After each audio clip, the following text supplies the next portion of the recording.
Airtel users உங்களுக்கு ஒண்ணு தெரியுமா? ஏர்டெல்காரன் நைட்டோட நைட்டா 2 டேட்டா பிளான ரிமூவ் பண்ணி 121 181 நீங்க உங்க ஏர்டெல் அக்கௌண்ட்ல ப்ரீபெய்ட் பிளான் எடுத்திருப்பீங்க. அதுல டெய்லி 1 ஜிபியோ 1.5 ஜிபியோ 2 ஜிபியோ 2.5 ஜிபியோ நீங்க எடுத்திருப்பீங்க. அப்ப அந்த டேட்டா காலியானதுக்கு அப்புறம் நீங்க என்ன பண்ணுவீங்க? இந்த மாதிரி டேட்டா பிளான் எல்லாம் நீங்க எடுத்து யூஸ் பண்ணுவீங்க, அப்படிதானே? இப்ப அதுல 2 பிளான தூக்கிட்டா அதை பத்தின டீட்டெயில் நான் உங்களுக்கு இந்த வீடியோல பதிவு பண்ண போறேன், தெரிஞ்சுக்கோங்க.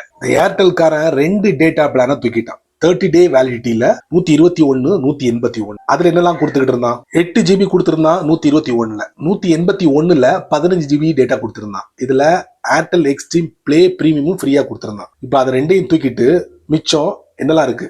ஏர்டெல் வெப்சைட்டுக்குள்ள போயாச்சு. டேட்டா 22 ரூபாய்க்கு இருக்கு, 33 ரூபாய்க்கு இருக்கு, 49, 100 ரூபாய்க்கு 6 ஜிபி 30 டே வேலிடிட்டி. இதுல அடிஷனல் பெனிஃபிட்ஸ் இருக்கு. அதுக்கப்புறம் 161 30 டே வேலிடிட்டி 12 ஜிபி. அதுக்கப்புறம் 195 12 ஜிபி 30 டே வேலிடிட்டி அடிஷனல் பெனிஃபிட் செக் பண்ணிக்கோங்க. ஃபைனலி 361 50 ஜிபி 30 டே வேலிடிட்டி. இவ்வளவுதான் அடிஷனல் டேட்டா பேக். இந்த மாதிரி சின்ன சின்ன விஷயங்கள் நிறைய தெரிஞ்சுக்கணும் ஆசைப்பட்டீங்கன்னா வழக்கம் போல நம்ம சேனலை ஃபாலோ பண்ணுங்க.